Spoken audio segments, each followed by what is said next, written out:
Саламатсыздарбы достор? Кийинки обзорум буга чейин Toyota Land Cruiser 300 болчу. Көп адамдар сурап келди. Toyota Land Cruiser 300 кандай экен, айырмасы бар экен деп. Эми бизде Lexus борборунан ушу Lexus LX 600 2022 жылкы жаңы эле ушул жылы презентация болгонду тест кылып Жумгал өрөөнүнүн ак көлүнө келдик. Кол жерге келдик. Ошол жерге чейин жолдун баарын көрдүк. Мурунку LX 570тен эмне айырмачылыгы бар? Берки Land Cruiser 300-200гө караганда кыйла айырмасы болгондой эле. Мунун дагы өтө кыйла айырмасы бар. Эми бул болсо азыр бизге эң болгон максималдуу түрдөгү комплектация деп коет. Бардыгы бар. Ошол экени беришти.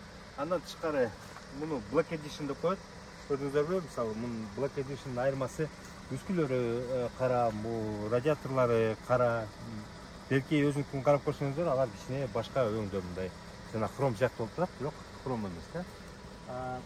Жүрүш эми сырткы келбети боюнча, эгерде мурун LX 570 мына оорураак, көлөмдүүрөөк көрүнсө, мунун кичине башкачараак, алды агрессивдүү көрүнөт, бирок көчүк жагында, каптал жагынан карап көрсөңүздөр, Range Rover'ди бир элестеткен сыяктуу болуп кетет, жана кичирээк сыяктуу да болуп кетет да. Мындай мурунку 570 мындай квадраттуу болсо, мындай 4 бурчтук болуп, мындай чоң джиптей болсо, мунун могу арка жагы таптакыр башкача болуп кеткен да, кичинекей. Эми мурунку машинадан биз мынакей жүрүп көрдүк, айырмасы ушу кузовунда өзүңүздөр көрүп атасыздар, бирок айырмасы мунун мындай чында эле кыйла эле көп экен да. Бул машина жеңил сыяктуу. Эгерде 570тин көлөмү өзү 570 деп айтып аткандай 5тен өзү болуп атса, мунун көлөмү 3,5 эле. 3,5дан ашпайт, 3,5 жана турбо. Бул бензин. Расходу эми мен айтпайм, аябай эле кыйла эле азайып кетти деп, бирок орто эсеп менен трасса шаарды кошуп келгенде бир 20га жакын болуп келет экен да. Эгерде мурдакы LX-тер 20дан ашык болуп кетсе, бул 18, 19, айрым учурда 17, 16га чейин түшкөн учурлары болуп келди. I've been wasting my time. I don't know why I can't get you out my mind. Yeah. So lost, where do I go? I was in the chase, caught a flat on road. It was all love, X no O. I was feeling rich, but we turned out broke. Ичи болсо, достор, эми жасалгасы абдан жакшы. Бул болсо Black Edition деп эң максималдуу комплектация болгондон кийин ичи дагы өзгөчөрөөк болсо керек. Себептен жөнөкөйүн көрө элекмин да. Мен ушусун көрүп атам, көрдүңүздөрбү? Бүт бары кожа комбинированный деп коет, комбинацияланган. Бул жагы кара, бул жагы ушу күрөң сыяктуу.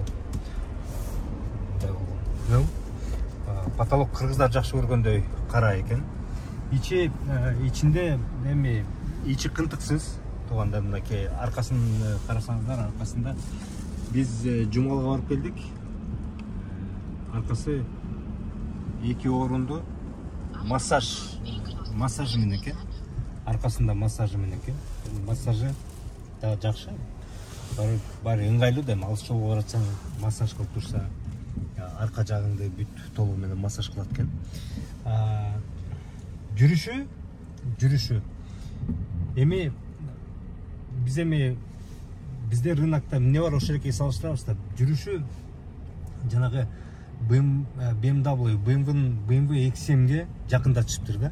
Чынында эле жеңил экен, жүргөнү аябай жакшы. Баягы 200дөй болуп, LX 570дей болуп, движок кыйналбайт. 3.5 движок турбасы аябай жеңил жүрөт экен, жеңил машинада экен. Шаар ичинде мурункудай болуп, чоң машина болуп сезилбейт. Анчалык кыйналбасаң керек. Ички мындай чоң экраны, бул жерде кичинекей экран бар экен. Барын көрө албадым. Эң кызыгы, жол бою келатып, мен ойлодум эле, эмеси жок окшойт, үнү өйдө мында бурагычы жок окшойт деп. бул бар экен, муну көрбөй калыптым кашайып. Кече аябай кыйналдык да, жолдон келатып, могул жерден издеп, анан бул жерден борт компьютерден үнүн чоңойткон кичи экенин таппай эми таптык да. Бирок бул жерде кошуна отурганда ал мынтип муну чоңойтуп кичирейт албайт экен, борт компьютерден кылыш керек экен. Иш жагында дагы мындай анчалык деле ыңгайсыз болгон нерселерди биз көргөн жокпуз. Бир гана нерсеси кечинде мен байкадым, фарасы жанагы BMW-нын азыркы фаралары аябай адаптивный да. Мындай автоны коюп алышкы жарыкты күйгүзүп коюп, анан кете берсең, мисалы ал өзү адаптация болуп, алдыдагы машинага күзгүсүнө жарык бербей, келаткан машинага жарык бербей, минтип карап, бул жакта киши келатса ошону кармайт эмеспи? Мында фарасында андай жок экен. Фарасында андай жок экен. Мындай жайылып күйгүзгөн аябай жакшы экен. Жайылып жарык берген аябай жакшы экен. Бирок BMW-нын ошонусуна жетпейт экен. Бир гана нерсе, мисалы BMW X7-ден салыштырмалуу аксаган жери бул чоң бурулуштарда, катуу баратып, мындай бурулуштарда баары бир кузов BMW-дай болуп, мындай жерди жакшы кармабайт, мындай олдоксоңураак болуп турат экен да. BMW-дай болуп, мынтип жерди мыкчып, устойчивый болбойт экен, туруктуу болбойт экен. Ошол жердин кемчилигинде бар экен. А калганын баары ошол BMW-га жакындатыптыр. Чынында эле мындай абдан таң калыштуу болду, абдан көп нерсе мага ачылыш болду. 570 менен мунун айырмасы чынында эле кыйла экен. Аябай кыйла экен. Бул таптакыр башка машина деп айтсак болот. Рамный внедорожник деген менен бул багы тоо ташка жанагы мурункудай эле 570 эле 200-кадай эле рамный джип, ошондой эле рамный болуп калды. Бирок трассада жүргөнү боюнча кынтыксыз, абдан сонун жүрөт экен. Эми бир эле айтып атпаймын, жана бурулганда эле бир мындай салыштырмалуу X7-ге салыштырмалуу кичине олдоксоңураак экен. Болду, калганын баары маселе жок. Жүргөндө бензинди биз королушун көбү сурап жатат. Шаар менен трассанын комбинациясы болгондо бир орто эсеп 20 литр экен да. Биз техпаспортунда аз берип атышат, бирок 20 литр. Ушундай болот. Алыш керекпи бул машинаны? Эгерде 570 болсо, мен айтат элем, аракет кылыш керек. Алганга аракет кылыш керек. Азыр машиналар өтө эле кымбаттап кетти, кыйла кымбаттап кетти, баардык кымбат. Бул машинанын баасы ошол эле X7 менен салыштырмалуу ошондой эле жакындап барган баасы. Эми алыш мындай оңой эмес, бирок эгерде алып алсаңыздар, ким Lexus менен ооруса, бул премиум сегмент, алсаңыздар мындай жаңылбайсыздар да, чынында эле аябай жакшы жасалган экен.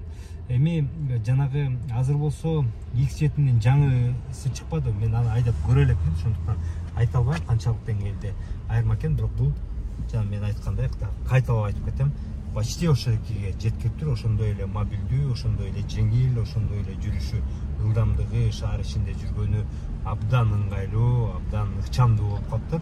Бирок трассада бир эле ошо X7-ге жетпегенин мен карап көрдүм. Бурганда жайыраак жүрүш керек экен. Эгерде X7 чоң бурулуштардан катуу 160-150 менен мындай эч кыйналбастан бурулуп кетсе, анда муну болсо мындай азайтып, базаңдатып 120-110го түшүрүп адам болушу.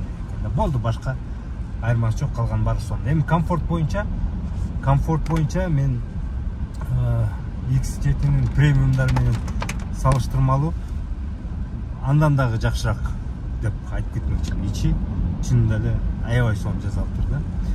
Бул японецтер мурда жетпей келишчи эле ошол немистердин машинасында.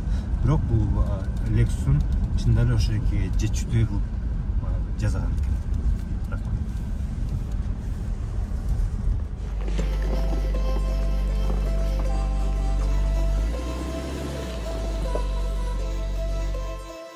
Даже LX, даже в прекрасном месте лопается. У нас воздух.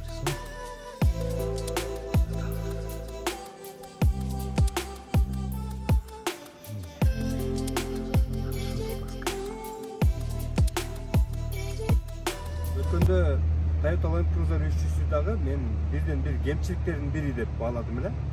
Ушул экен деп. Аз кемчиликтердин бири. Бул машиналарда кемчилик табыш кыйын, бирок ошонун бириси 600-тукудагы жанагы Land Cruiser 300-тукундай эле багаж жагы аркасында толугу менен ачылат. Мурунку LX 572-дагы мындай экиге бөлүнүп ачылчу. Мынакей азыр көрсөңүздөр болот. Биз эми тоо тарапта жүрөбүз да. Мен айткандай эле. Мурдакы багажниги эки функцияны аткарчу эле. Ушундай тоого чыкканда беркини мындай ылдый түшүрүп багажниги. Анан бул жерде дагы бир кичине орунчу болуп калчу эле. Бул жерге бирдекелерди коюп, же керек болсо стол сыяктуу колдонуп, же керек болсо отуруп да калчу элек да. Ал бир функциясы, экинчи функциясы бул мындайынан бул көтөрүлүп турганда мындай тозуп турчу эле да. Ушул ичиндеги жүктү тозуп кандайдыр бир дагы көбүрөөк батып турчу эле. Азыр андай болбой калды, ачканда же салганда мындай кылыш керек. Ушуну эми мен мындай тоо ташта жүргөндө, ар кайсы жакта жүргөндө кемчилик катары бааладым да.